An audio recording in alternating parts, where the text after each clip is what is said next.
የሰሞነ ሕማማት እያንዳንዱ ቀን የራሱ የሆነ ስያሜና መንፈሳዊ ትርጉም አለው። በኢትዮጵያ ኦርቶዶክስ ተዋሕዶ ቤተክርስቲያን ስርዓት መሰረት ቀናቱ የሚከተሉት ስያሜዎች ተሰጥቷቸዋል። የመጀመሪያው ሰኞ ነው። አንጽሖተ መቅደስ ቤተ መቅደስን የማንጻት ቀን ይባላል። በዚህ ቀን ጌታችን መድኃኒታችን ኢየሱስ ክርስቶስ ወደ ቤተ መቅደስ ገብቶ የሚሸጡትንና የሚለውጡትን ቤቴ የጸሎት ቤት ይባላል፣ እናንተ ግን የወንበዴዎች ዋሻ አደረጋችሁት በማለት አስወጥቷቸዋል። በተጨማሪም ፍሬ አልባዋን በለስ የረገመበት ቀን ነው ሰኞ ማለት ነው። ማክሰኞ የጥያቄ ቀን ወይም ደግሞ የትምህርት ቀን በመባል ይታወቃል። በዚህ ዕለት ጌታችን በቤተ መቅደስ ሲያስተምር በነበረው ስልጣን ላይ ፈሪሳውያንና ሰዱቃውያን የተለያዩ ጥያቄዎችን ያቀርቡለት ነበር። እርሱም በምሳሌዎች ለምሳሌ ስለ ክፉዎች ገበሬዎች ያስተማረበትና የዓለምን መጨረሻ ምልክቶች የነገረበት ቀን ነው። ሶስተኛው ዕለተ ረቡዕ ነው። የምክር ቀን ወይም ደግሞ የእንባ ቀን በመባል ይታወቃል። ይህ ቀን ሁለት ተቃራኒ ድርጊቶች የተፈጸሙበት ዕለት ነው። የምክር ቀን የተባለበት የአይሁድ ካህናትና ሹማምንት ጌታን እንዴት እንደሚይዙት የመከሩበት ቀን ነው።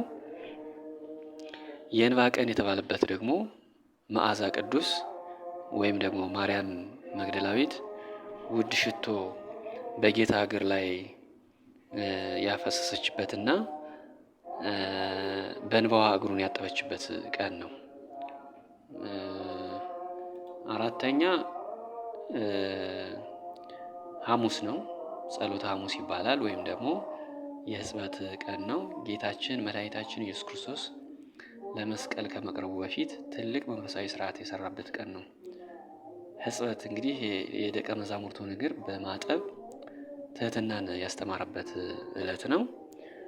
ምስጢረ ቁርባን ደግሞ ስጋዬን ብሉ ደሜንም ጠጡ ብሎ ቅዱስ ቁርባንን የመሰረተበት ነው። ሌላው ጸሎት የተደረገበት ነው። በጌቴሴማኒ የአትክልት ቦታ የጸለየበት ቀን ነው።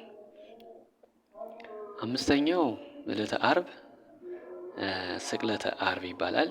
የመድኃኒት ቀን ይባላል። ጌታችን መድኃኒታችን ኢየሱስ ክርስቶስ ስለ ሰው ልጆች ድህነት ሲል በመስቀል ላይ ተሰቅሎ የሞተበት ቀን ነው። በዚህ ቀን 10ሩ ሕማማተ መስቀል ግርፋት ገረፉት፣ ተፉበት፣ በተለያየ መንገድ ጌታችንን ያሰቃዩበት ቀን ነው። የሰው ልጅ ከዲያብሎስ ባርነት ነፃ የወጣበት ታላቅ ቀን ነው። ሌላው ቀዳሚ ነው። ቀዳም ስዑር ትባላለች። እንግዲህ ይቺ ቀን የሚጾምባት ቀን ናት። ቀዳም ስዑር የተባለበትም በዓመት ውስጥ ብቸኛዋ የተሻረች ወይም ደግሞ ጾም የሚጾምባት ቅዳሜ በመሆኗ ቀዳም ስዑር ትባላለች። ሌላው ለምለም ቅዳሜም ትባላለች። ካህናቱ ለምለም ቀይጠማ ይዘው ለምእመናን የሚያድሉበት የጌታን መነሳት የምናስብበት በመሆኑ ነው። ቅዱስ ቅዳሜም በመባል ትታወቃለች። ጌታ በስጋው በመቃብር አርፎ በነፍሱ ወደ ሲኦል ወርዶ የታሰሩትን ነፍሳት ነፃ ያወጣበት ቀን ነው። በመጨረሻም እንግዲህ ልናስበው የሚገባ ጉዳይ ሰሙነ ሕማማት የሕማሙና የሞቱ መታሰቢያ ስለሆነ በዚህ ሳምንት ውስጥ ስርዓት አምልኮ በሙሉ በሐዘን በጾም በስግደትና በጸሎት የሚከናወንበት ልዩ ሳምንት ነው።